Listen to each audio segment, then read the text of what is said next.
The skills laboratory procedure that we are going to do in this rotation 6, is the regulating and monitoring intravenous flow rate.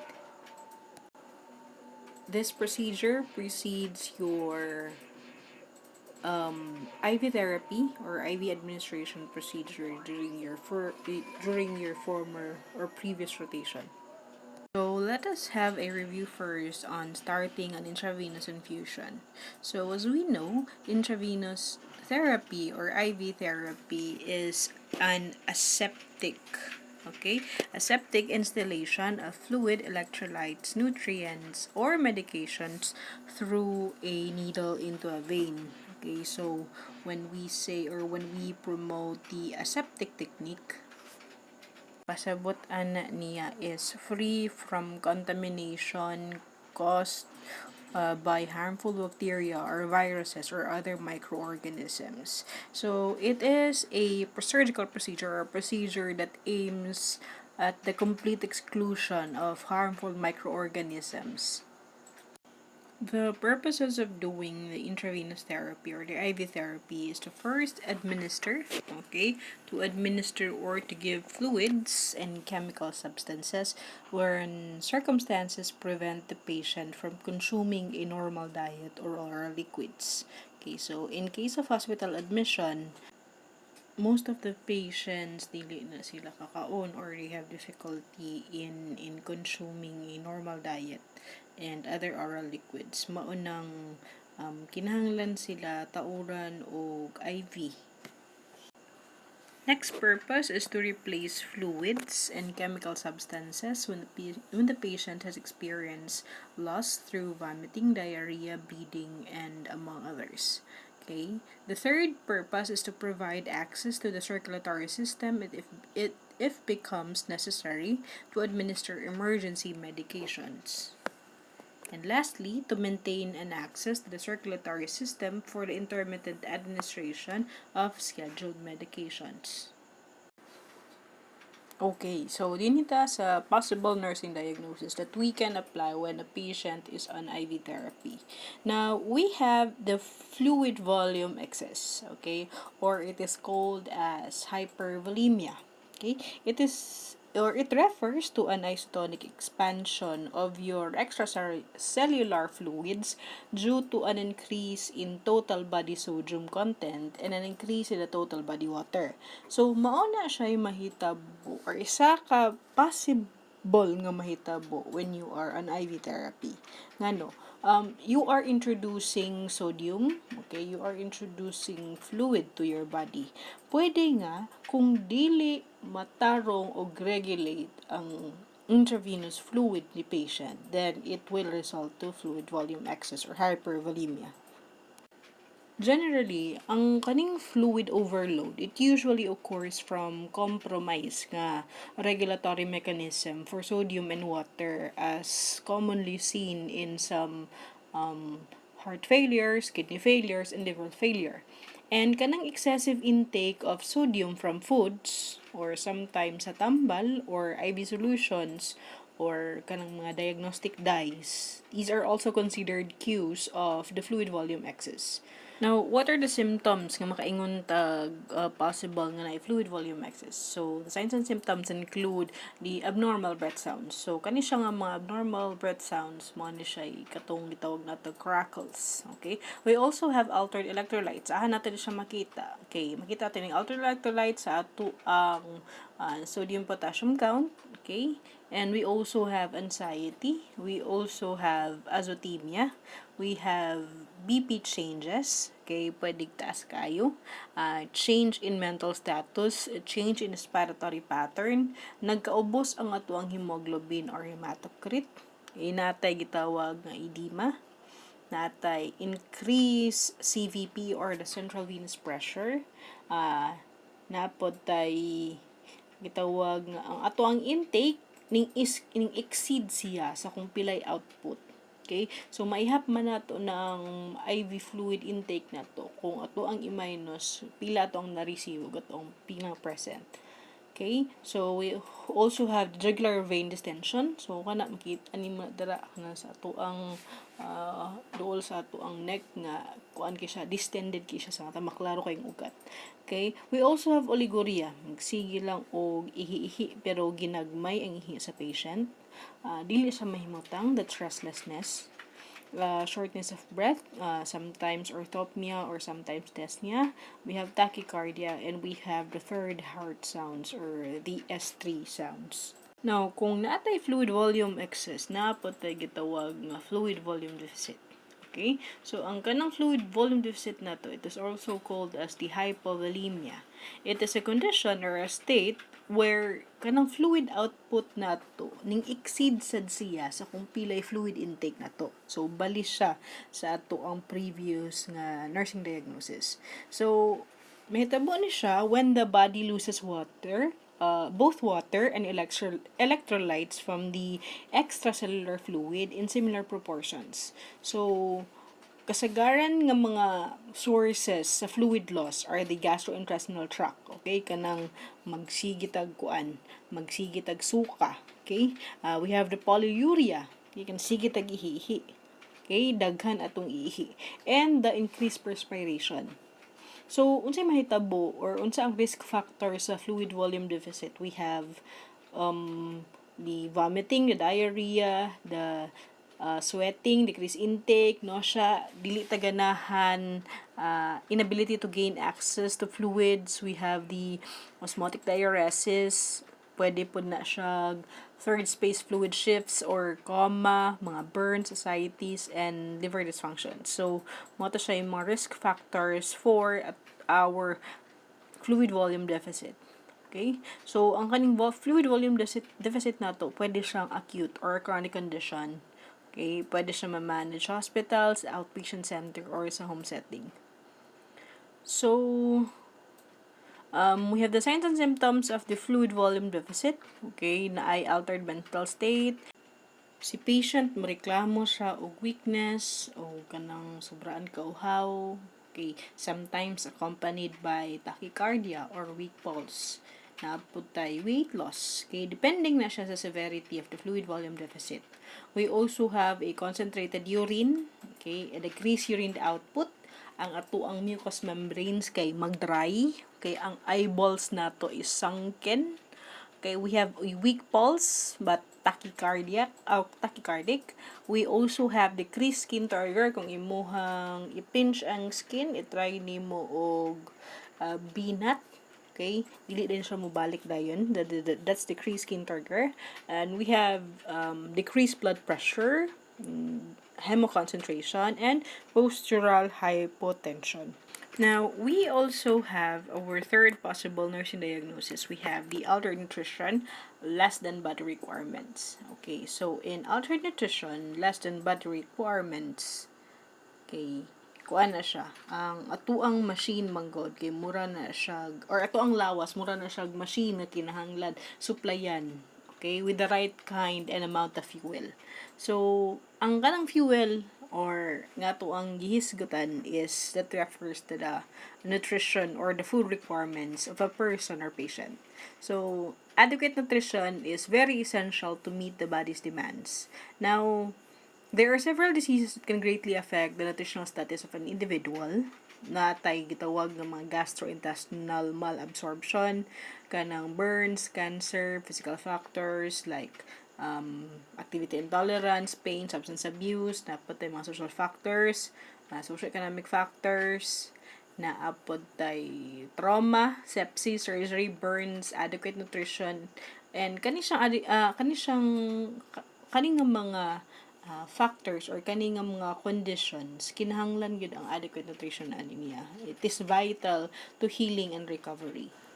Next to our possible nursing diagnosis is we have the altered oral mucous membrane or impaired oral mucous membrane. So, as we know, the oral cavity has seldom been described as a mirror because gina-reflect niya ang health sa isa ka tawo. So, na ay mga alterations nga makita nato, it's indicative of a disease. Okay? These are seen as changes in the oral mucosa lining the mouth, or it can reveal systemic conditions such as minor irritations. And these changes occasionally occur in all people and are usually viral related, self-limiting, or easily treated. So, ang kaning impaired oral mucous membrane is also the alteration of the lips and soft tissue of the oral cavity that may be caused by drying or being NPO for more than 24 hours. Okay? Kani pong sigita o suka, okay, kung dehydrated na siya, it will manifest. Okay, it will be manifested. Makita na to tong patient ka nag-dry iyahang lips. Okay?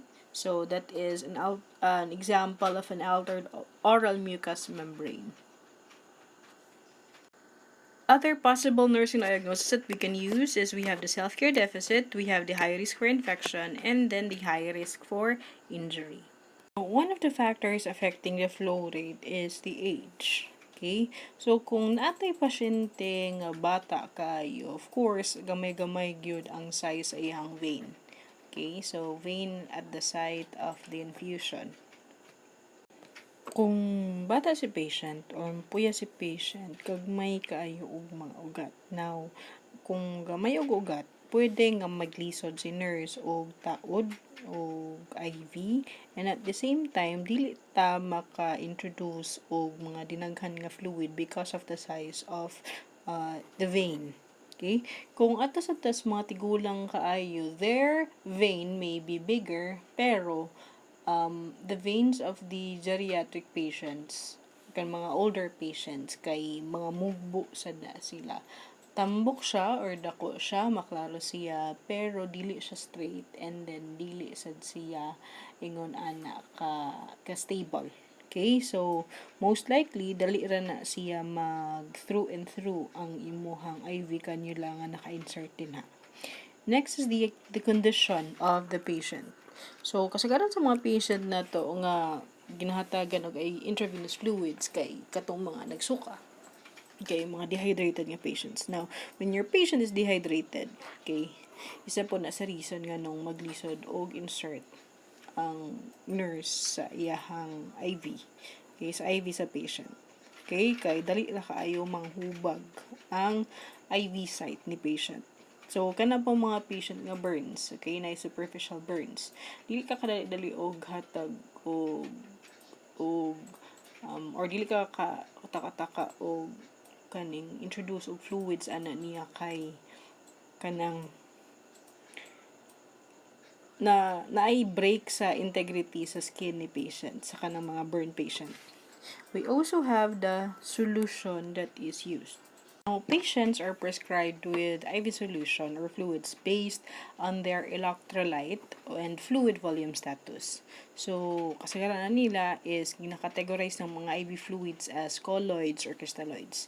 Ang kaning mga crystalloid solutions, they contain large molecules that cannot pass through semi-permeable membranes and are used to expand extravascular volume by drawing fluid from the extravascular space through very high osmotic pressure.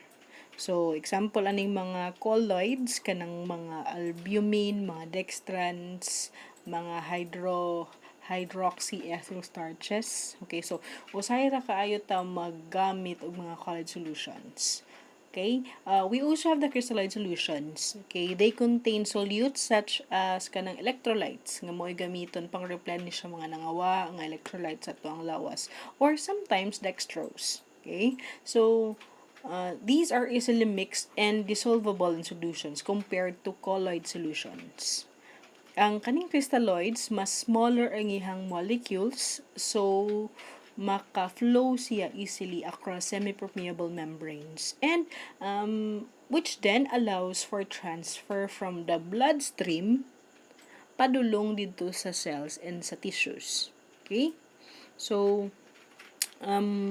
naatay types pod ni crystalloid solutions. We have the isotonic solutions, the hypertonic solutions, and the hypotonic solutions. Ang kaning mga isotonic solutions nato ay na sila yung mga osmolarity around 250, 375. Okay? So, ang kaning ato ang isotonic solution, same ra ni sila osmotic pressure sa ato ang plasma. Okay? So, meaning, ang create niya nga pressure is constant inside and outside the cells. Okay? Which causes then the cells to remain the same. Dili mo shrink or dili mo swell. And ang kaning mga isotonic solutions, it does not cause any fluid shifts, okay, within compartments. Okay? Useful ning mga isotonic solutions to increase extravascular volume and are utilized to treat vomiting, diarrhea.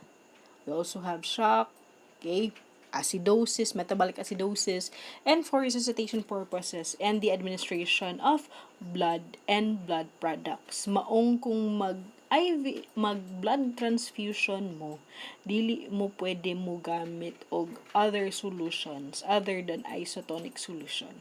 Okay? So, unsay mga example ni isotonic solutions? Okay? So, isotonic solutions na ana siya kanang mga isotonic. So, examples of isotonic solutions are our kanang PNSS. Okay, PNSS na asad tay LR. Okay, plain LR na siya. Plain LR. Okay, naapod tay D5 water. Okay, naapod tay muna siya kasagaran sa atong mga isotonic solutions. Okay, next to that is we have our next to our isotonic solutions, we have hypertonic solutions. Okay? So, para asa si hypertonic.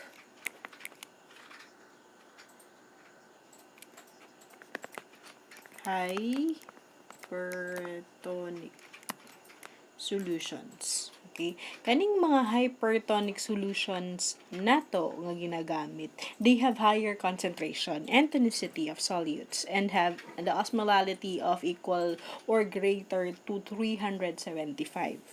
Okay? Ang kaning osmotic pressure gradient niya, nagkuha na siya water. It draws water out of the intracellular space into the extracellular space. Okay? So, nagkuha siya water gikan sa sulod sa cell padulong sa gawas sa cell. So, our examples of hypertonic solutions include the D10 water. Okay, we also have 3% NaCl. Okay, we also have the 45 or 0.45% NaCl. Okay, mo na siya example sa ato ang hypertonic solutions. Okay, so next we have the hypo. Okay, we have the hypotonic solutions. Okay, kung ato ang range kaganina sa isotonic solutions kay 250 to 375, now ang ato ang hypotonic solution na below sa 250. Okay, our hypotonic solution is at 250. Hypotonic. Okay, so para asang hypotonic solutions? These hypotonic solutions, they have lower concentration or tonicity or of solutes and have the osmolality of equal or less than 250. Okay, the infusion of these hypotonic solutions lowers the osmolality, okay, in the vascular space and it will cause fluid to shift into the intracellular and interstitial space. Meaning, the cells will swell. Okay? Muswell ang mga cells kay tungod ming sulod. Okay? Mingsulod ang solutions dito inside the cell. So, opposite siya ni hypertonic solutions nga, imbis nga si cell mingsulod sa hypotonic solutions, minggawas siya. So, ning shrink ang cell. Sa hypotonic solutions, it will cause the cells to swell. Okay?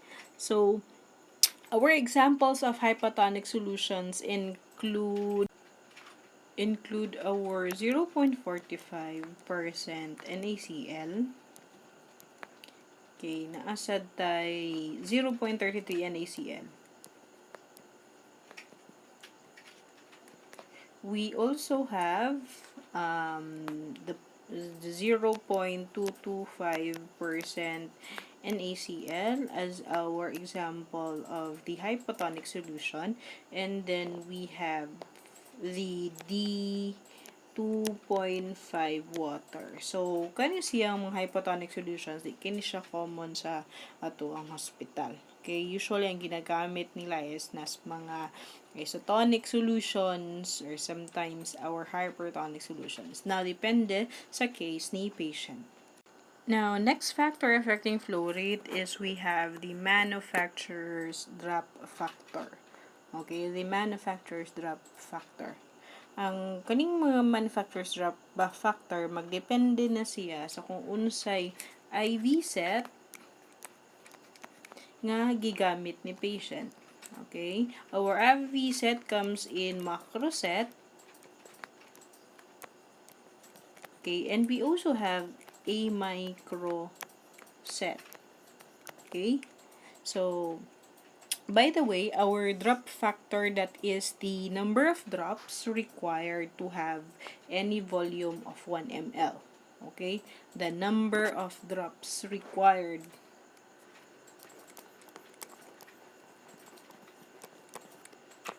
to produce 1 ml. Okay? That is our drop factor. So, it is important, the drop factor is an important factor in calculating the drops per minute. Depending on the administration set, the drop factor may vary. If it is a macro set or a macro drip set with a bigger drop, okay, it could have nas mga, pwede na siya around 10, pwede po na siya 15, okay, pwede po siya 20 drops per minute. Okay? Or GTTS per minute. Kana kung sa macro set. Depende sa manufacturer. Pwede siyang 10, pwede 15, pwede 20. Makita man siya sa packaging or sa packaging nga gigamit sa macro set. We also have ang kaning micro set. This micro set administers smaller drops and the drop factor is nas mga 60. Okay? 60 micro drops per minute. Okay. So, makaingon tag nga mas daghan si 60. But take note, okay? Ang unit nga gigamit is dili drops but micro drops per minute. Mo na siya usually standard sa mga microset. Okay? Now, next factor affecting flow rate is the patency of the needle. Okay? Patency meaning unsa ka-open or unsa kadako ang opening sa needle nga gigamit. Okay? So, we have different types of intravenous needle or intravenous cannula nga ginagamit in IV therapy. So, we have gauge 18. Okay, we also have gauge 20. Okay, naapod tayo 22, naapoy 26. Okay, naapoy mas dako pa sa 18. Okay, naapoy mas gamay pa sa 26. Okay, now, the principle of the patency of the needle is that kung unsa kadako ang number niya, or like for example, 18 siya, okay, mas dako ang larger bore or needle.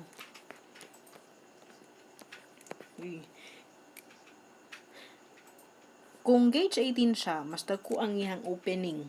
Okay? Mas dako ang iyang bore nga gigamit. Okay? Compared sa 26 nga gamay kaayo.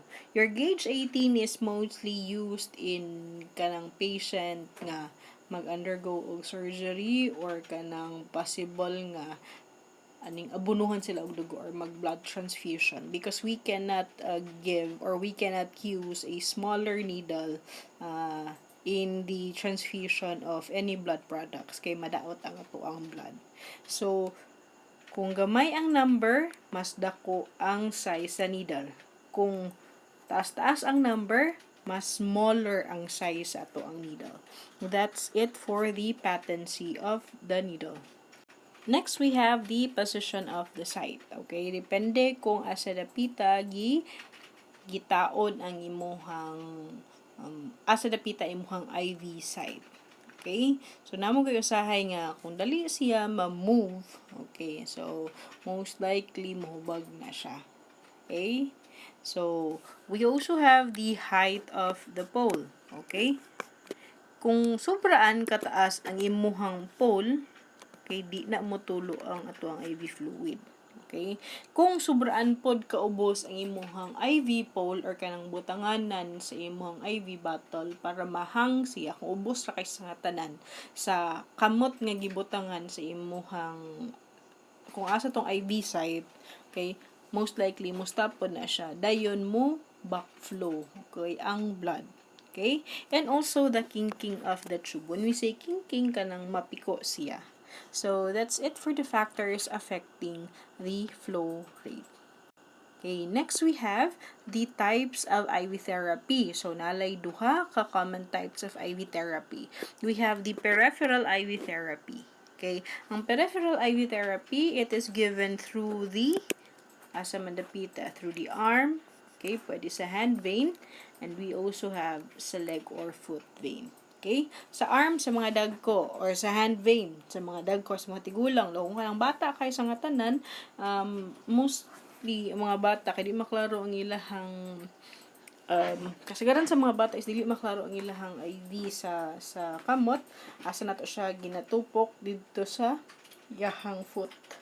Okay? Or sometimes sa leg. Okay? Okay, sa arm, sa hands, or sa foot. Okay? That includes the peripheries. Okay. So, in the peripheral IV therapy, extremities na to. So, we have the peripheral IV veins used in IV therapy. Okay. We have the basilic, the cephalic, the radial, and the metacarpal veins. Okay. Kanina ato ang mga metacarpal veins. Kanina sa ato ang kamot. Okay, mo ni pinaka-common ang metacarpal veins. Okay, now in the principle of IV, starting ang IVF, magsugod yung ka dito sa distal portions. Okay? Dito sa layo. Okay? Kay, usually manggod, ginasave nato ning mga nas taas dapita because the veins in here are larger compared to the veins in the metacarpal region. Okay?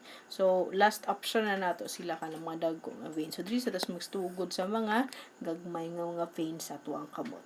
Okay? That is for the veins of the anterior forearm. Okay? So, we also okay, or peripheral veins sa ato i-discuss. Okay? Another type of IV therapy is we have the central venous therapy. Okay? Or our CVT. Now, in our CVT, okay, a catheter is inserted into the central vein. Okay? Commonly, in the right or left subclavian vein or sa internal or external nga jugular veins na to. Dapita duol sa tuang liog. Now, for long-term therapy or a large volume of fluid, okay, pareha sa mga colloids, okay, mga larger volume of fluids like the colloids, we use the CVT. Okay? It may be used for an emergency when the patient has inaccessible peripheral veins or in a long-term therapy at home. Next, okay, we have the example sites of our CVT. Pwede din sa atong subclavian vein. Okay? Pwede din sa atong internal and external jugular veins. Okay? So, dagko na siya mga needle. Or dagko na siya veins. Okay? So, we have the list of equipment that ginagamit na to in IV therapy. So, this is what we call as your, this one. This is your IV set. Okay? Your intravenous set. Your IV stand, mao na siya ang imuhang butanganan sa imuhang IV bottle. Okay? Kung asa siya ihang. Okay? So, IV solutions is ordered. Your IV solution, pwede siyang IV bag or IV bottle. Then, depende na po dayon kung hypertonic, isotonic, or hypertonic ang solution nga gamitan ni patient. Okay? So, this one, this is your IV tubing. Okay? That is your IV tubing. Now, we also need to have your needle or the IV catheter or your cannula. Okay? We also have the tourniquet. Your tourniquet is katong mura siya og plastiko nga dako nga gamiton para dali ra nato ma-visualize ang ato ang mga veins. Okay? So, our tourniquet, it is a device used to apply pressure to a limb para mo gawas, okay, mo protrude ang mga veins.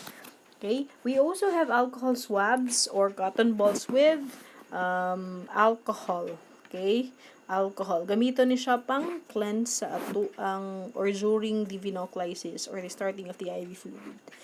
Panglimpyo sa site kung asa napita i-insert imuhang IV catheter or IV cannula. Now, next we have the plaster. Your plaster is used to tape, okay? To put the IV or to secure the IV catheter in place. We have an arm board or a splint if needed, labi na kanang sa mga bata. We also have pair of scissors para pangkat sa tuang plaster. We have the medicine ticket that contains, meron siya label, okay? Label sa tambal. Okay, label sa tambal nga ihatagay ni patient. And we have the IVF label or this is what we call as the IV tag. Okay? So later we will thoroughly discuss the parts of this IV tubing. Now we have the equipment. Another equipment we have the kanisha. This is our IV set. Okay. Now take note ang gingon ka ganina, ang drop factor depende sa manufacturer sa ato ang IV set. So usually kanisha yung natay number din nga makita mo na siya iyahang standard. Okay, for this certain IV set na siya drop factor. Okay, drop factor nga 15. Okay, it's a calibration of how many drops the tubing delivers. It's equal to 1 ml of fluid and may be found on the administration set package. Now, tanaw na to diri, we have the primary IV plum set. Okay, so unsan na siya? 15. So, most likely ni siya, saman. Unsan ni siya? Is it a micro set or a macro set? Okay, kung 10, 15, or 20, okay, most likely, this is a macro set. Now, dali naman po na ito ma-identify kung macro or micro set siya. Okay, ilang taon lang nimo tong iyahang chamber if nagali ning protrude din ha nga kuan or naay ning gawas gali nga murag metal something. Okay, that is for the micro set. Okay, next to that is this is our IV solution. Okay, IV solution nato ni siya. In an IV bag. Okay, two types man gud ng container sa atong IV solution. Pwede siya og IV bottle or IV bag. Then sa IV bottle pod pwede pud to siya plastic type. Okay, IV bag. Pwede pud og IV bottle that is made of glass or made of plastic. Okay. So dili kayo common sa ato ang glass nga IV bottle because it is expensive compared to the plastic type. And ang IV bag pod is expensive pod siya compared to the IV bottle. Okay, so when you have your IV bottle or IV bag already, you must check these things. Okay, if the bag is intact. Okay, kung wala by tampering, dili ba siya buslot. Okay? Now, you also check the cloudiness. Okay? Kung nabay cloudy appearance ang imuhang IV solution. Okay? So, generally, ang imuhang crystalloid nga mga IV solution, okay, clear gina siya. Okay? Clear yun na siya. Okay, walay nakasuspend din hang any particulate matter. Okay, so you also check for this one, the injection additives. Okay, kaning isa is para sa medication, this one, this injection port, and this other port is the port used for kung asa nimo i-insert ang imong spike. Okay, you also check the expiration date of the IV fluid. Tanan nga mga IV fluid man sa expiration date. And you also check kani isa sa pinaka-importante, the fluid type. Okay, so this is compound sodium lactate or this is plain lactated ringer solution. Like this is isotonic. Now, next to that is our IV cannula. Okay, this is our IV cannula. So, ang atong IV cannula, okay, naay daghang parts. Okay, so this right here, this gauge right here, pwede ta din himag, pwede po niya siya tawagon na to og medication administration port. Okay, the medication administration port. Now, the IV needle is kaning steel nga makita na to. Okay? Kaning steel nga makita na to. That is our needle. And kaning plastic, okay, that is our catheter. Okay, or IV catheter. Or cannula. Cannula.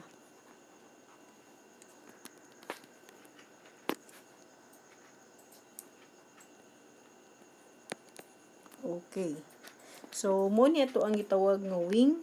Okay, this later on supports this supports our whole IV set o kaning and the IV catheter.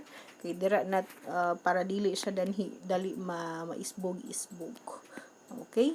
So, ang paggamit ani nila, kanang siyang murag curve na angle, okay, that is your bevel. Okay, bevel. So, dapat nakaingon ana siya, naka-face sa imuha ang bevel when you insert ang IV cannula. Okay, dili dapat nakakulob siya. Okay, para maka-ensure ka nga ma-puncture yun nimo ang skin during venoclysis. Okay, these are the parts of your IV cannula. Okay, so this is another. Okay, IV cannula here. We have the needle, the steel part. They have the flashback area.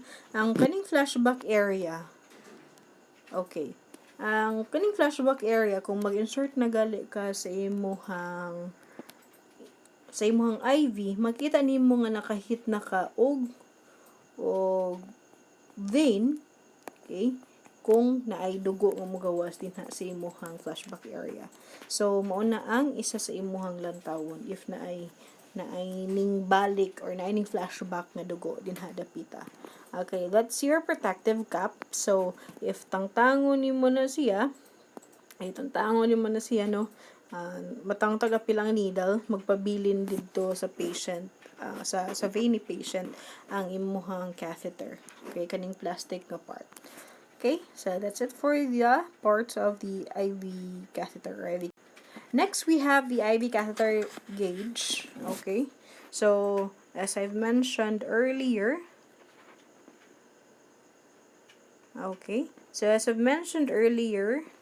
the bigger, okay, this is your green.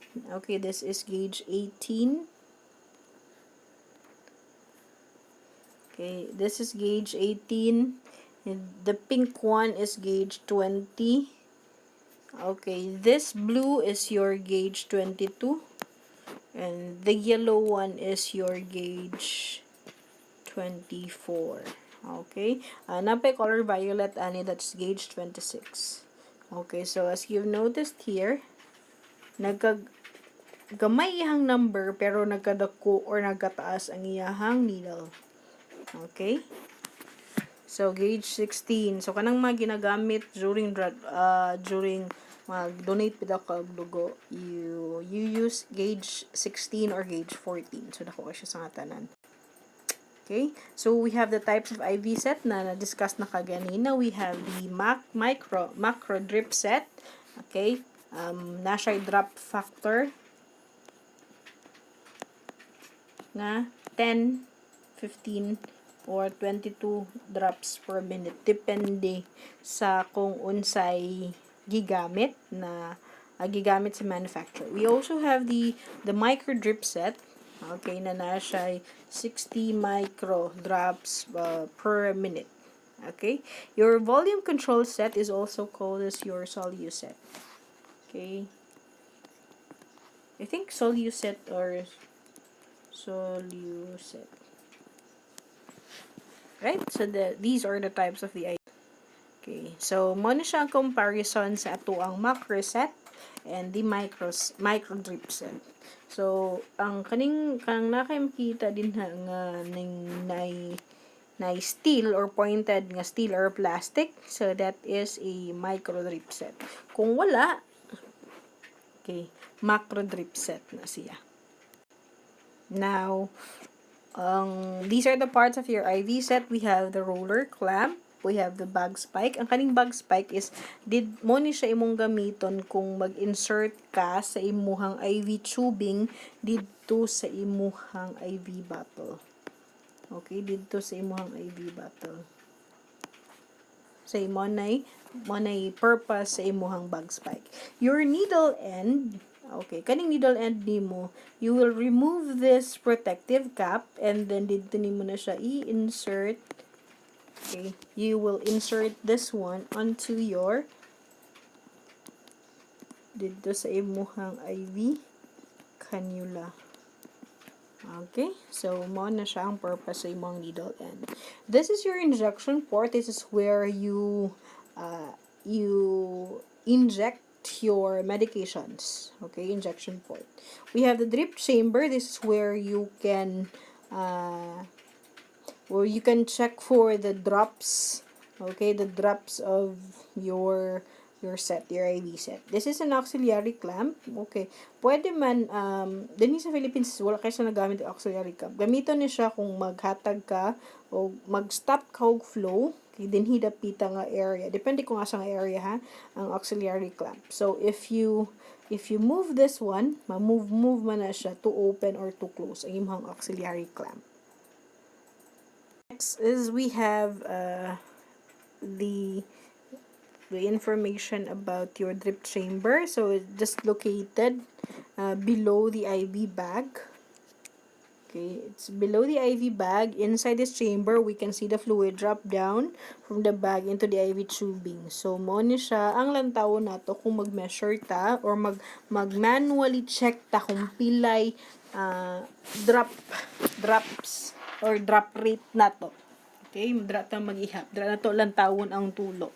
So, we look at this chamber and count the number of drops we see per minute. So, for example, if we count 25 drops over a period of 60 seconds or 1 minute, we would say that the IV is infusing at the rate of 25 drops per minute or 25 GT per minute. So, kung pwede pod o kaning mainahay ka, we may not count the number of drops in full minute. We can count the number of drops over a period of 15 seconds, then i-multiply lang nato by 4 to get the number of drops in full minute. Okay? So, that's a shortcut. So, drip chamber must always be half full. Okay? Dapat half full. Dili sobraan kapuno. If the drip chamber is too full, okay, na din hidapita. we will not be able to see the drops to count them. Okay? So we'll be unable to determine the rate at which that the IV is infusing. So di po siya pwedeng ubos kaayo ang tubig or ang fluid sa imuhang drip chamber. Kaya nga no, kung mo na yung mahitabo or if that happens, ang air musod siya dito sa imuhang IV tubing. Okay? So, this will allow air to get into the IV tubing, which means that the air would get into the patient's circulatory system and would be very dangerous. Okay? Nanadayo air embolism, which would lock a blood vessel or stop the heart. For our roller clamp, okay, so na yung mga roller clamps kinani, kay naana siya number daan para dali ra maka identify or dali ra ma-move ni nurse kung pila ang desired niyang drops per minute. Okay? So we also have this one. This is a flow controller. So imuhang buhaton is imuha lang na siyang lisuon ng flow controller. Okay? So that's it for your roller clamp.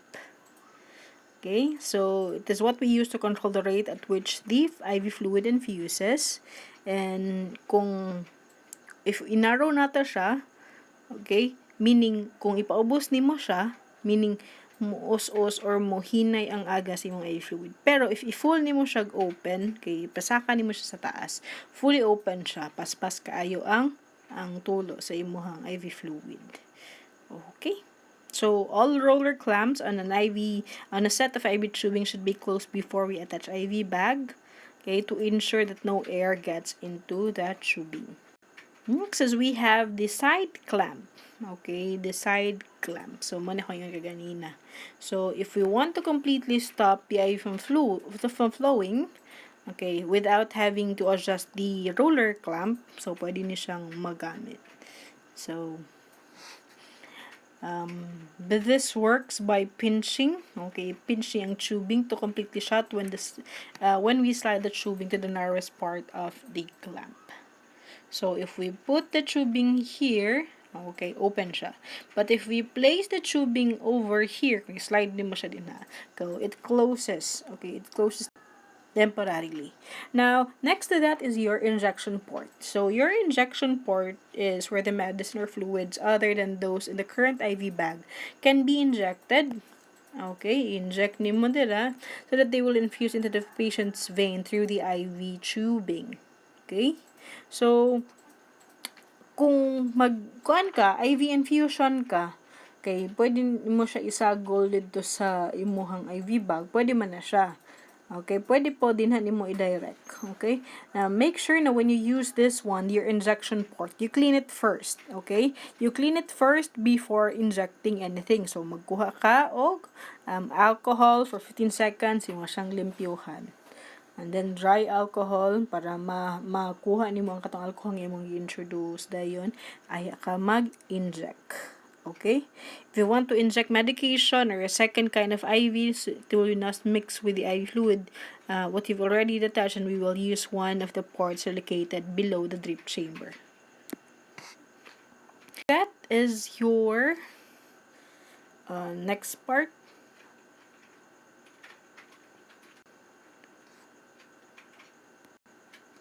Okay, so this is your volume control set. Okay, this is another example of the IV set that we have. Okay, this is also called as your Solu set. Okay, this is your Solu set. Now, as you can see here, ang volume control set, ang Solu set, na siya'y calibration. Okay, so may bawa nimo unsa ang specific na level niya kailan tawon nimo ang yahang kaning calibration.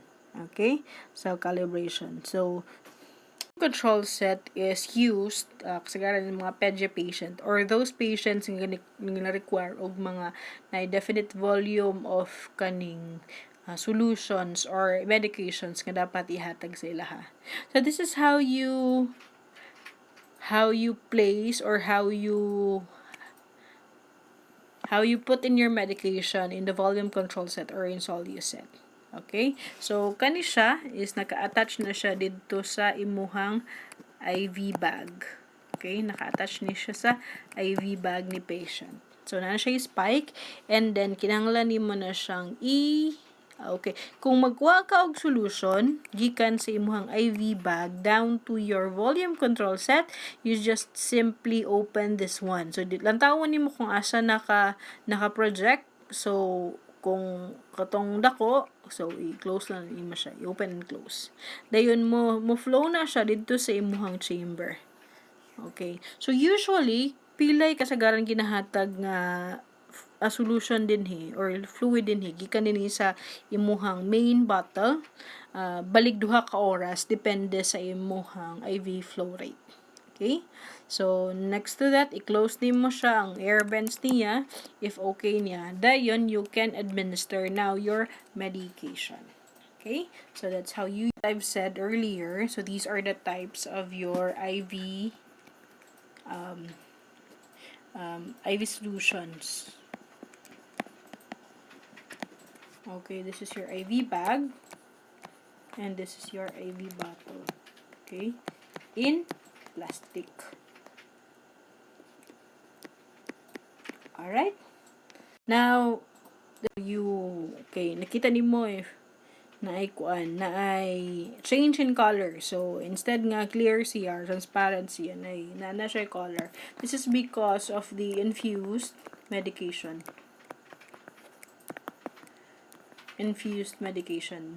Next to that is, okay, so this is how you check the amount or the level of IV bag.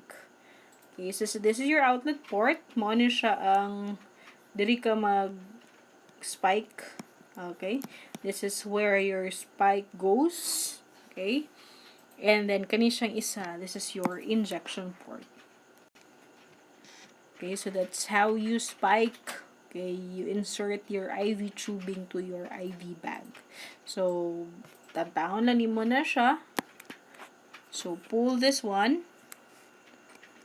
And then, you insert your IV tubing spike. Okay?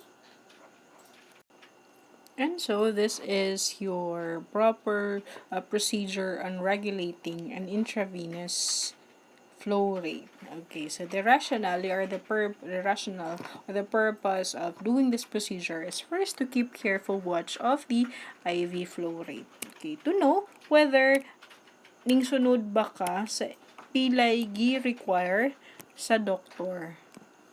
Okay, pilay gi-require nga IV flow rate sa imuhang patient. Okay, ni doc. Okay, next rationale is to keep alert to alert the client to report any signs of swelling, leaking, or pain at the IV site. Okay, so these refers to your complications. Okay, your complications of IV infusion or IV therapy. Now, next. Okay, so what's the first thing we must do in regulating an intravenous flow rate is we must check the physician's or qualified practitioner's order for the IV solution and rate of infusion. You check the doctor's order. Okay? So, this ensures accurate administration of the solution. Okay? So, i-check na to kung pila gyud ang gi-require ni doc nga dapat i-infuse or pila flow rate nga dapat ipadag gamiton sa kana niya nga patient. Okay? So, next action is to wash your hands. Okay? We must wash your hands. Okay? Ngano? To reduce the transmission of microorganisms. Okay? So, next to that is you must check, okay? Check the client's identification bracelet or the client's identiband. Okay? So, this ensures that medication or the solution maubagid na siya. You must check your patient's identification bracelet or identiband to ensure if maubagid na siya ang patient nga hatagan or hukan sa imuhang intravenous solution.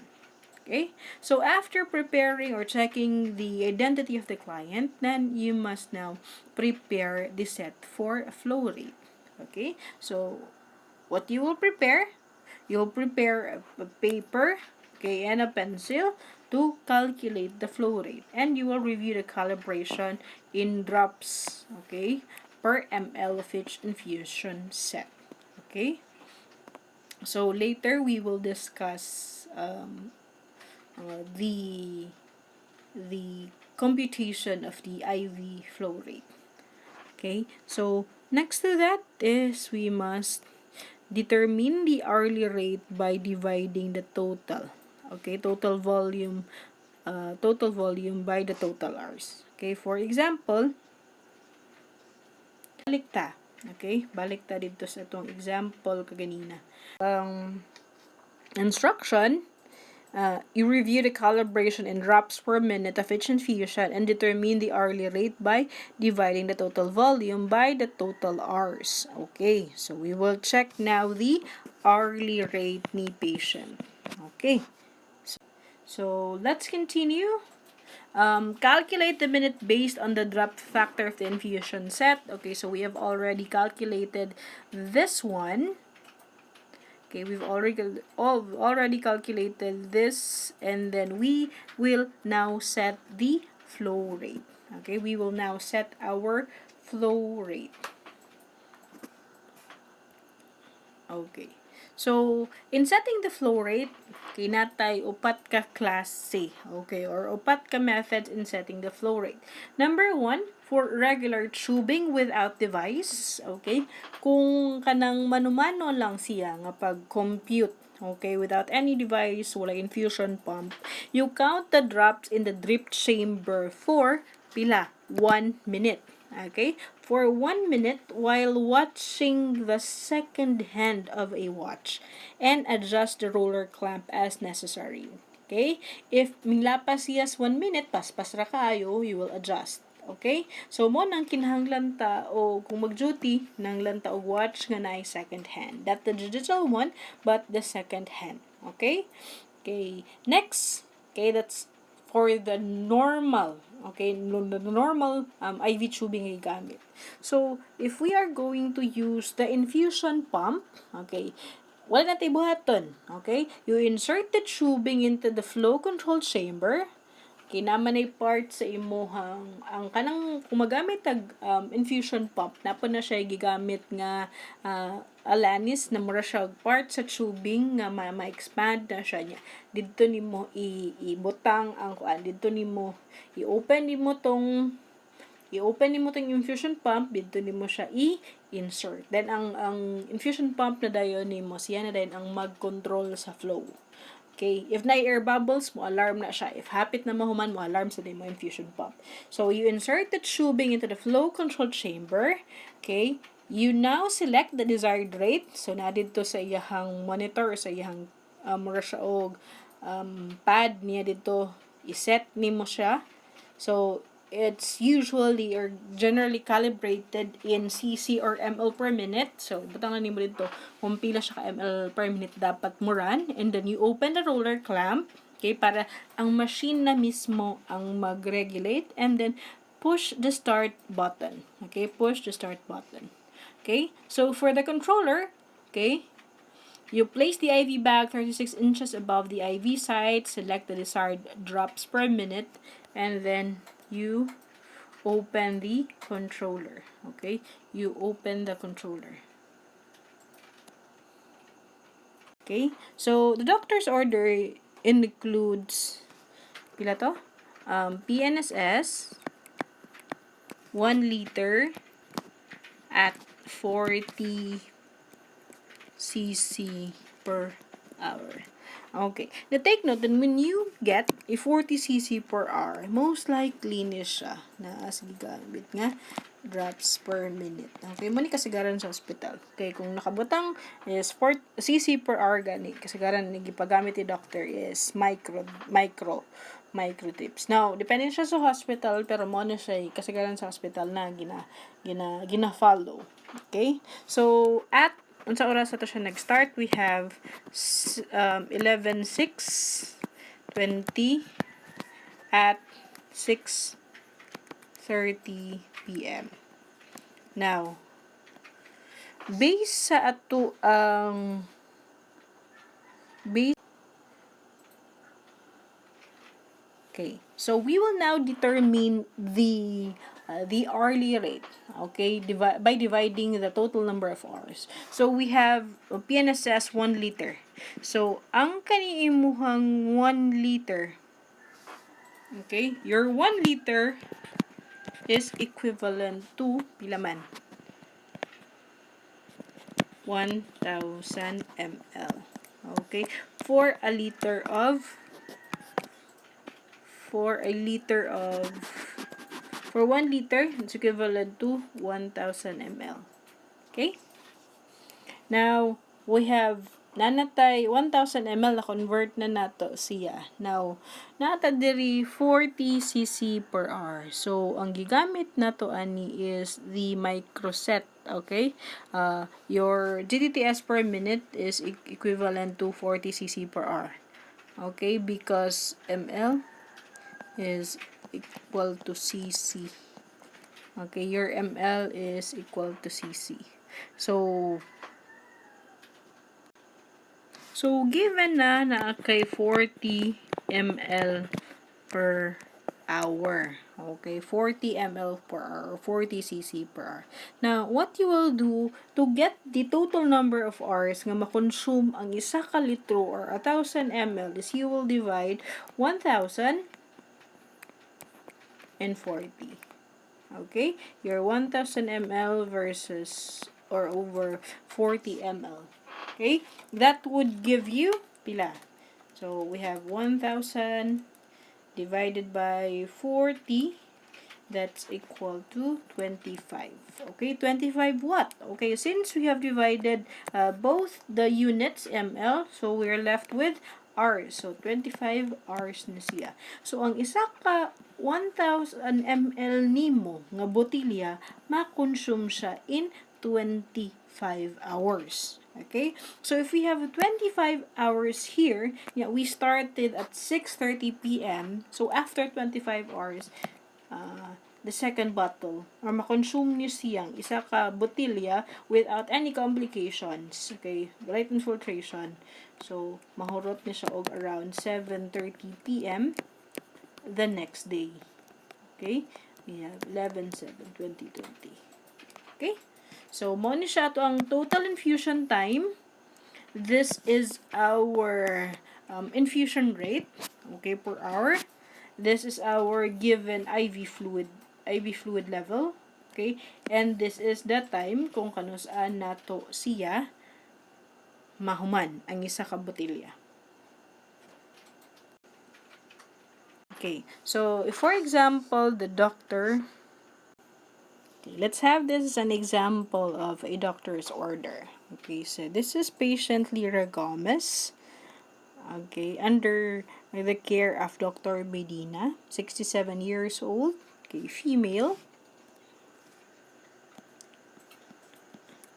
and she is in room 201. So, kita na to din eh. Okay. So, admission time ni patient is 6:30 p.m., 11/6/2020. So, the doctor's orders are as follows. So, please admit patient. You secure consent. Chief complaints include chest pain, shortness of breath. On working diagnosis, we have ACSCD, CLBBB, hypertensive coronary vascular disease, not in failure. So, activity, CBR, or complete bed rest without toilet privileges or TP. We have no allergies. The condition is gradual. The diet is full, low salt, low fat, low cholesterol diet. And to start with PNSS. Okay? So, muna mo halantawon diri. So, to start with PNSS 1 liter at 40 cc per hour. Okay? That is your IV. Okay, mo na ito IV. Okay. So, other orders include the labs for CBC, UA, serum potassium, serum sodium. We have the creatinine.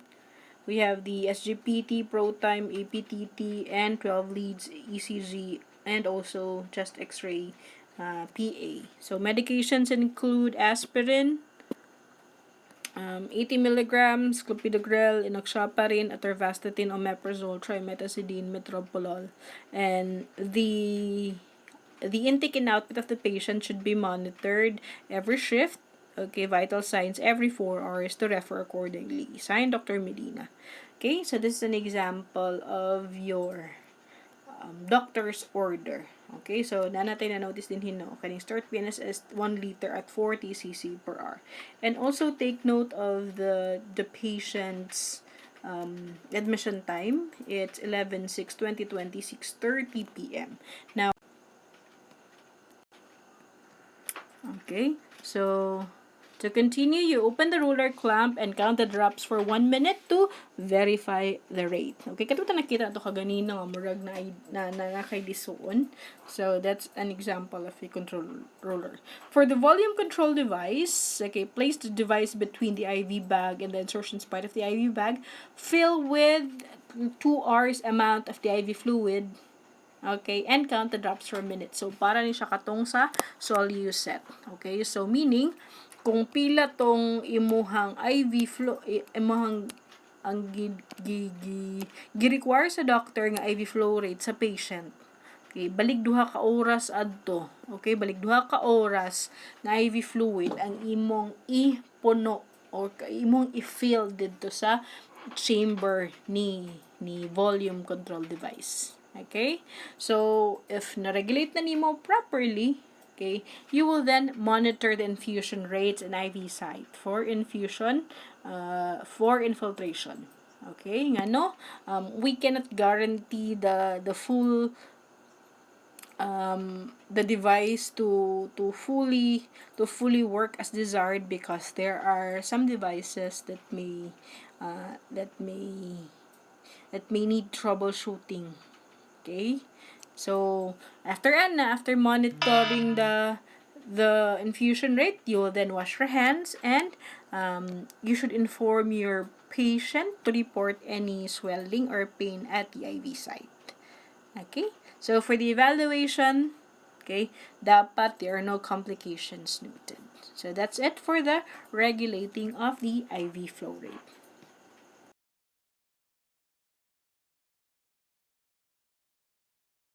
These are the common acronyms used in IV therapy. We have CED, okay, that means to consume and discontinue. So, this means na kung mahurot na gani ang present nga IVF ni patient, so, i-stop na dayon ang intravenous infusion. So, pwede na siyang tantangod.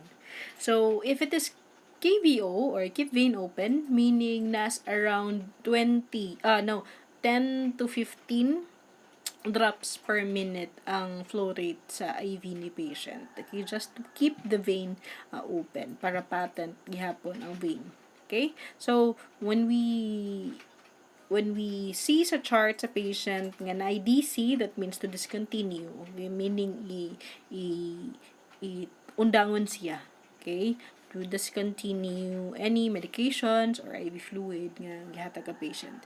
When it is KSS, that means to kept set sterile. Okay? So, when you say kept set sterile, so, ang IV ana is dili pa siya ang IV is dili nimo siya ilabay and also your IV set, but make sure nga dili pa siya magamit because you are going to reinsert pa.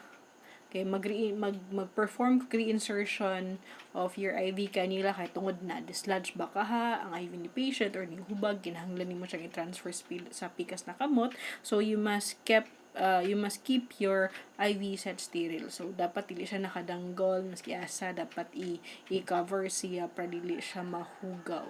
Okay? Or makontaminate. So we have the different complications associated with IV therapy. Okay, we have the systemic complications. We have a fluid overload. So, muna akong iyon kaganina, if we have a fluid volume excess, okay, it's hypervolemia. Okay, most likely mag-fluid overload ang pasyente. So, signs and symptoms, we have moist breath sounds or crackles upon lung auscultation, edema ng hupong, weight gain, lisod na ginhawa, dyspnea, shallow respirations, and tachycardic po si patient. Okay, so your intervention din or pwedeng buhaton is you decrease the IV rate, and then you monitor vital signs frequently. You assess also the breath sounds, if na pa ba ang crackles or wala na. You position the patient into a high fall risk position, and then you contact the physician immediately. Okay? Kay lisod ang patient nga mag-fluid overload. Okay?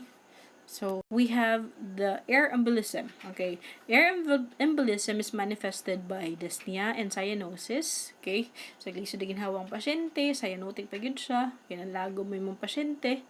Okay, ubos ang BP, okay, hypotensive ang patient, na ay pulso pero weak siya. Weak siya, dili kay siya madungog, pero kung madungog pud nimo siya, paspas. Okay, so loss of consciousness, pwede na ay chest, shoulder, and lower back pain.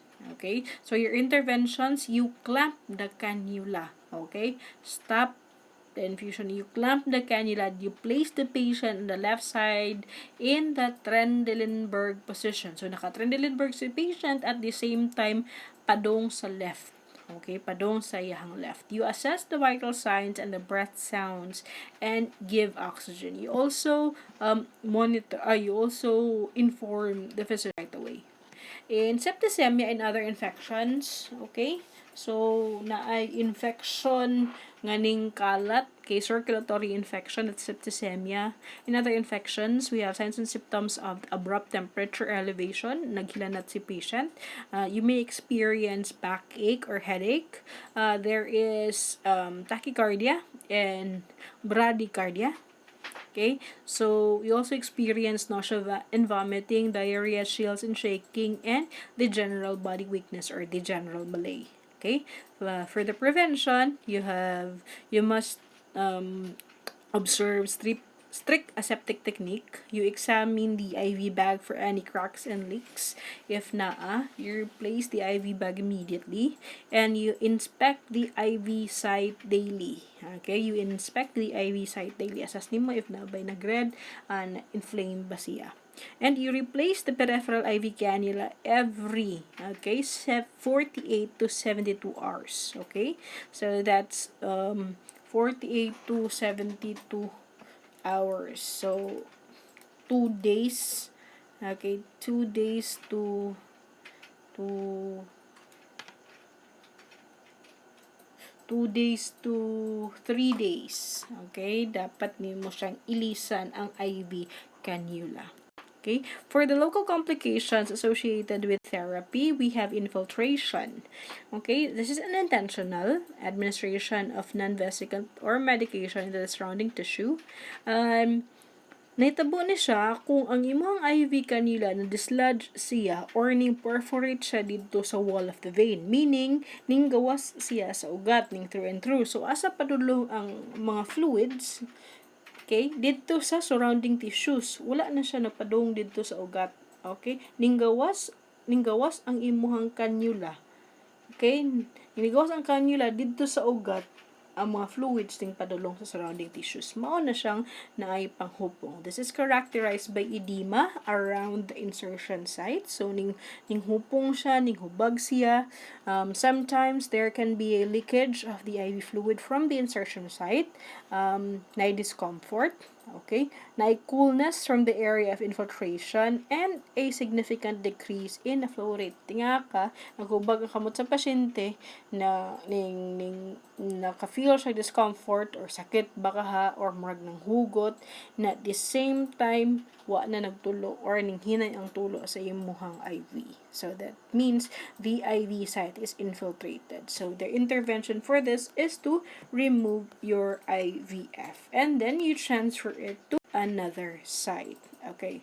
So next to that is extravasation. Okay, so parehan ni infiltration, it's an unintentional or inadvertent administration of vesicant or irritant solution or body medication into the surrounding tissues. So, the worst na mahitabo is nahimo sa inana, masyag nasunog because of the vesicant or the irritant solution nga gihatag dito sa patient. Okay? So, take note of these medications as this can most likely, kung dili, batayan na ni siya nga mga medications kay pwede na siya makakause og extravasation. We have the dopamine, okay, your calcium preparations and chemotherapeutic agents, okay, used in cancer, okay, that can cause pain, burning, redness at the site. Okay, so aside from that, we have blistering and inflammation and kanisha mahitabo. This is the worst part, okay? This is what we call as your necrosis, okay? Your necrosis of the tissue, meaning namatay, okay? Namatay tungod kay nasunog because of the vesicant or irritant solution nga gihatag sa patient. So the intervention for that is to notify the physician. You stop the infusion immediately and apply a warm or cold compress. So in extravasation po, take note kadili siya minanadritso. Okay? Una mag-red sa siya. Okay? Na blistering. Okay? Dayon, kadugayan mahitabo, na necrosis na dayon. So, kung makita ni mo nga na extravasation, immediately intervene. Okay? Intervene by notifying the physician para mahatagan o remedy sa kaning site nga ning extravasate ang medication. You stop the infusion and then you apply warm, after sa warm, cold compress. Then, so and so forth. Next to that is the phlebitis. Okay, your phlebitis is the inflammation of a vein. Okay, vein related to chemical or mechanical irritation of both. So, unsay manifestation niya? Reddened, warm area around the insertion site or along the path of the vein. Okay, na ay naglinya din ha. Okay, mo na siya phlebitis. Okay? So, sometimes you will also experience pain or swelling at the site or along the vein. And there is also swelling. Okay? There is also swelling. Okay? So, again, we have phlebitis, that is inflammation of the vein. Okay? Your phlebitis is the inflammation of the vein. Okay? So, what else? Okay, that's not necessarily mean inana kaniwa ang pasyente when there is a phlebitis. Okay? So, your intervention, you discontinue your IV, okay? And you apply warm, moist compress to the affected site. Okay, that's for phlebitis here. You read the current, okay? Read the current. Okay, pinaka-latest written medical order for the volume and number of hours of infusion. Okay, because it may change. Okay, pwede nang i-change ni doctor from time to time. Okay, so ang pinaka-latest nga infusion rate nga gibutang ni doctor, gi-indicate ni doctor mao ang i-follow. You also determine the manufacturer's drop factor. Okay, and the ratio of drops per ml. Okay, so your manufacturer's drop factor can be seen in the packaging of your IV set. And the hourly rate of infusion will not deviate by more or less 25% of the hourly calculated rate. So, naara siya ang range, more or less 25%. If sobra gani, paspas ra kaayo, or if ya kaayo ang imuhang rate, you adjust. Okay, to that. So, the nursing okay, so this is an example of your IV tag. Okay, so we have here your patient's name. Okay, so we have the patient's name, we have the room number, the IV fluid. Okay, then the Jessica, let's see. Okay, so IV fluid, we have PNSS 1, liter. Incorporation none, meaning walay gibutang fluid or walay gisagol nga medication dito sa IV fluid. Rate butang nimo dinhi pila tong gi-prescribe ni doc. Okay. So GTTS per minute. Time started, let's say 10 a.m. Okay? Time ended, so kung 20, so if we have 20 drops per minute times 480, we have 1,000 divided by 80, that's equal to 12.5. So 12.5, so naas mga 10:30 p.m. Okay, but you also include the date. Okay, let's say 12 to 2020. So ma-consume siya by 3 12 to 2020 said. Okay, and the signature. Okay, ang signature kung kinsa to nag-follow up sa IV ni patient. Okay, so that's how you complete the IV tag. Okay? Okay. So next to the regulating of an intravenous flow rate is your monitoring an intravenous intake or intravenous flow rate. Okay, so the rationale is to maintain a prescribed flow rate. Okay, and to prevent complications associated with IV therapy. So most likely pare-pareha sila o rationale or rational ni regulating an IV flow rate. So we have here the planning and implementation. So number 1, you gather pertinent data. Okay, pangalan ni patient, pila ang latest niya nga IV flow rate, okay, unsay IV nga dapat na-hook ang patient during your assessment. Okay, this is to determine the physician's order as to the type and sequence of solutions to be infused, and also to determine the rate of flow and infusion schedule. So after gathering the patient data, isulat nimo sa imuhang paper, you ensure that the correct solution is being infused. So how do you do that? So iglantaw nimo if the solution is incorrect. Okay, niglantaw ang order ni doctor is we have plain NSS 1 liter, but then you found out during your rounds ang nakahook kang patient is D5LR 1 liter. So dili pareha ang solution. If it is incorrect, you slow the rate of flow to minimum.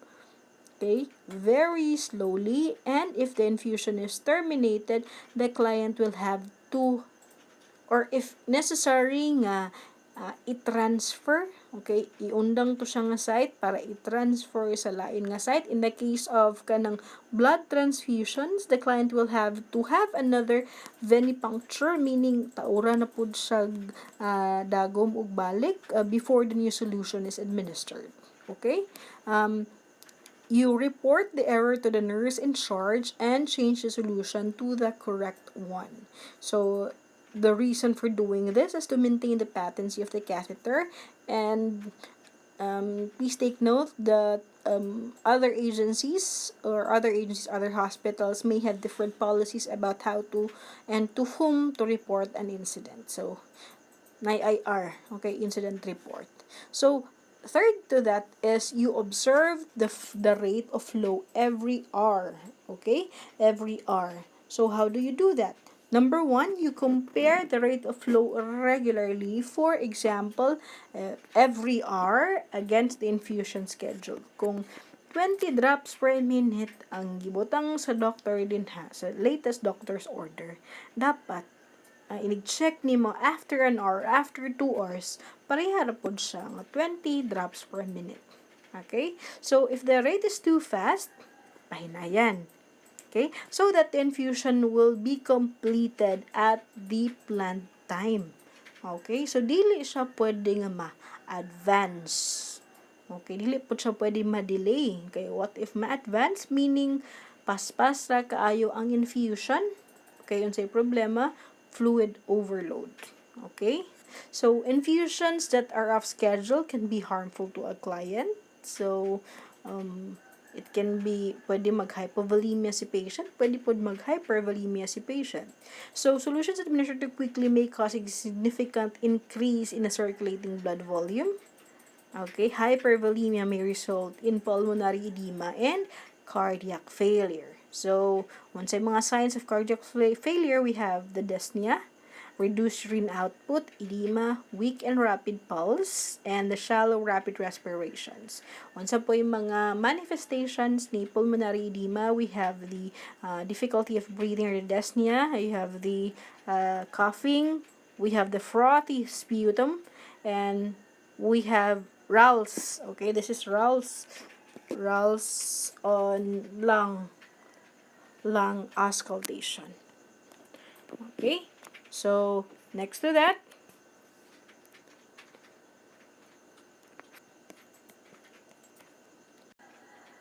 okay, so what happens if the rate is too slow?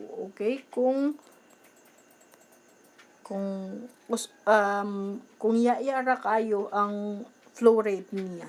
So, you check the agency practice kung sa ilang gina-follow, and some agencies permit the nursing personnel to adjust the rate flow to 3 ml per minute. Okay?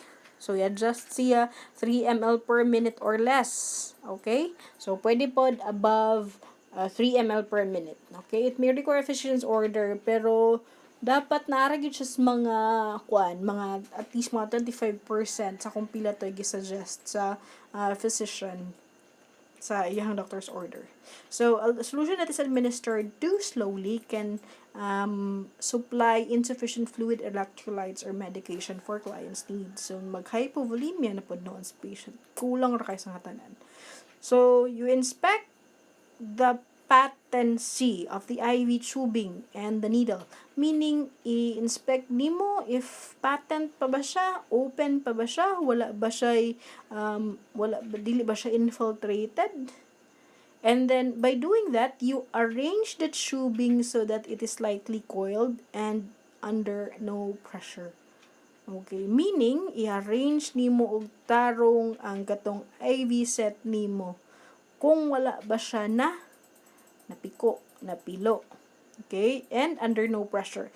Because if there is, or if it is kinked, or na-coil siya, or napiko siya, or na-pressure, di na siya mo agas. Okay? So, to inspect the tubing for pinches or kinds of obstructions to flow, sometimes the tubing becomes caught under the client's arm and the weight of the arm blocks the flow. So, next is to observe the position of the tubing. If it's dangling below the venipuncture, coil it carefully on the surface of the bed. Okay? So, if ang tubing napilo siya dito sa ilalom sa kamot ni patient, okay, tarungon, okay, you coil it carefully on the surface of the bed. So, the solution can flow upward into the vein against the force of gravity if this happens. Now, next to that is you open the drip regulator, okay, or your regulator, the flow regulator, and observe for a rapid flow, okay. If i-open nimo niya, i-full nimo siya og open, if nagal rapid flow, okay, means okay siya. So, i-regulate dayon nimo. Then, partially close the drip chamber to re-establish the prescribed rate of flow. So, kung nagali rapid flow, meaning okay, patent ang IV line, and then kung maklose gali ang IV chamber na dayon, it prevents fluid overload. Okay, kay tarong naman nimo siya, i-regulate naman nimo siya properly. Next to that is to lower the solution container, meaning ipaubos ang imuhang IV bottle below the level of the infusion site. Okay? You do this quickly. Okay? You lower the solution of containers quickly. If naagali kay makit-an nga backflow or the return of flow of blood from the vein, okay, meaning giri-establish nimo siya patent pang site if na kay backflow nga makita. So, a return of flow of blood indicates the needle is patent and in the vein. So, blood returns in this instance because the venous pressure is greater than the fluid pressure in the tubing. So, if wala gali backflow, if there is an absence of blood return, it may indicate that the needle is no longer in the vein, meaning pwede siyang na ning lahus na siya dito sa imuhang ugat. Okay, so if you're able to do this one, if you able to assess the or to check for the blood flow, i-regulate og tarong. Okay, i-regulate na din og tarong. Next to that is to observe the position of the solution container. If the chamber is less than 1 meter or 3 feet above the IV site, readjust. Okay? Readjust the solution container, okay, to the correct height of the pole. Okay? Dili taas, dili pod ubos kaayo. Dapat nas mga 1 meter or 3 feet above the IV site. Or usually ang IV site is nakahigda man sa patient ani from the bed. Okay? Ang gitas-on sa imuhang IV bottle nga nakahang is nas mga 1 metros. Okay? That's the ideal, the default nga height sa imuhang IV pole. So, you observe the drip chamber if it is less than half full. Okay? If it is less than half full, ang kanang nasa imong drip chamber, you squeeze. Okay? Pislito nimo ang drop chamber para mabutangan, okay, or masudlan tong imong drip chamber og nasa mga tunga-tunga. Okay? Tunga-tunga ang level sa fluid nga nasa drip chamber. Okay? Determine whether the bevel of the catheter is blocked against the wall of the vein. If it is blocked, pull back. So, pasabot ani niya, kato bitang inig-insert nimo sa imuhang needle, kay dapat naka-bevel up man gud na siya. Okay, dapat naka-bevel up kay para tuloy-tuloy ang flow, dili siya ma-block sa imuhang catheter. So, if for example, naka-notice ka nga na-block siya, okay, so imong buhaton is medyo luagan nimo gamay ang tape sa imuhang IV cannula. I-try nimo og gamay lang, okay? Slowly pull. Okay, slowly gamay lang nga igo siyang mairog, okay? Kung in case man gani naka-block siya or napiko siya dito sa sulod. Okay, sa imuhang ugat. If it is blocked, pull back gently and turn it slightly, okay? Or carefully raise or lower the angle of insertion slightly. How do you do this? Using a sterile gauze pad underneath to protect the skin and change the position of the catheter bevel. Okay? So, if there is leakage, makita man na if ning awas nga fluid from your IV site. Locate the source. If the leak is at the catheter connection, you tighten the tubing to the catheter. Or if the leak cannot be stopped, slow the infusion, and then you slow down the solution without stopping it and replace the tubing with a new sterile set. And you estimate the amount of solution lost if it is daghan kaayo. So, if okay ra, dili ra kaayo daghan ang kaning na-lost ng mga fluids solution, pwede siya. So, next to that is you inspect the insertion site for fluid infiltration. Okay.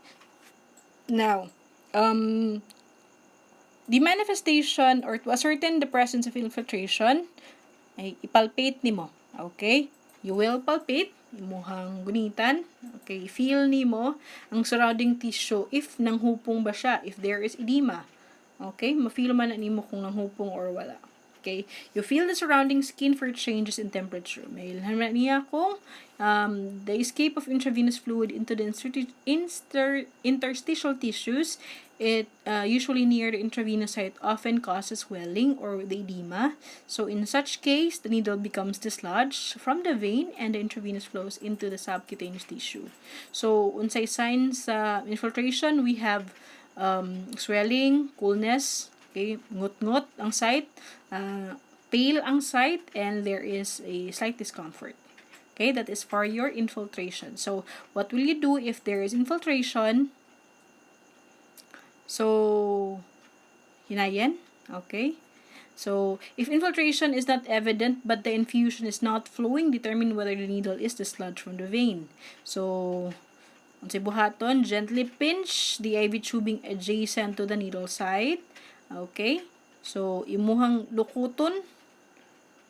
Okay? Lukuton nimo ang katong pinakaduol nga tube, okay, or tubing sa imuhang IV site. Okay, naman na siya no before nimo i-tape, imo nga to siyang lukuton. Okay? Lukuton nimo siya, then ibalik.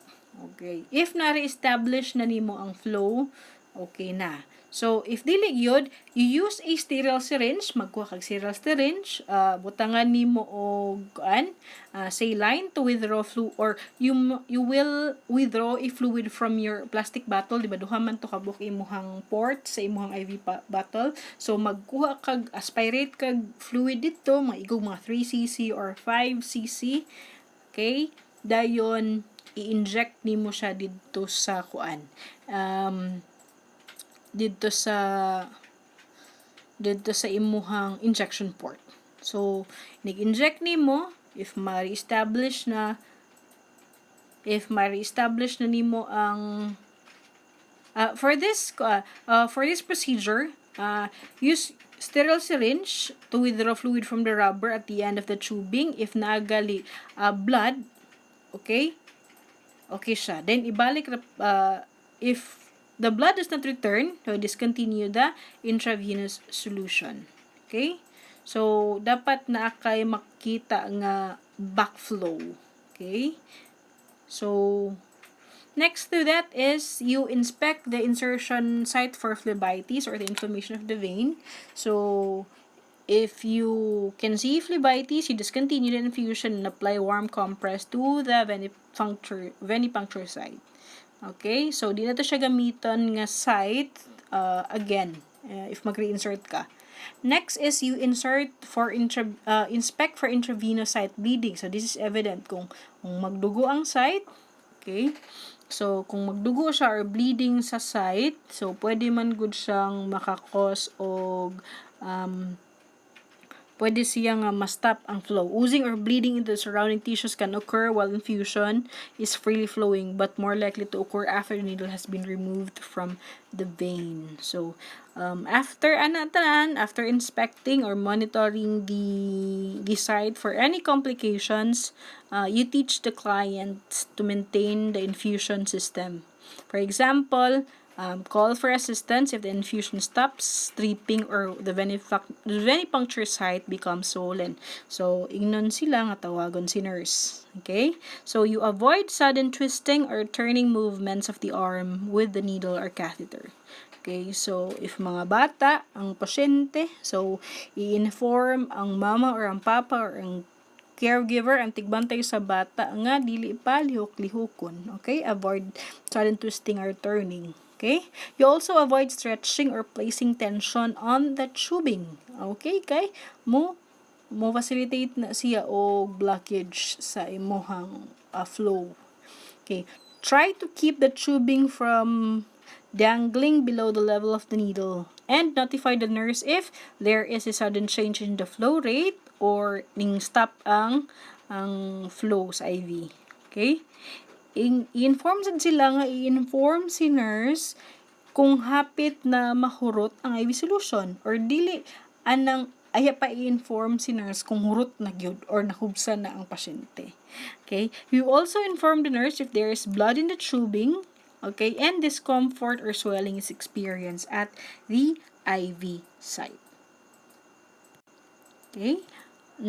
For your last step, you have to document. Okay, you document all relevant information. Okay, and for the evaluation, you must be able to maintain prescribed flow rate and there are no complications noted. Okay, so that's it for the monitoring IV infusion. Should you have any questions, feel free to message me in Canvas or write your questions or type your questions in the discussion box.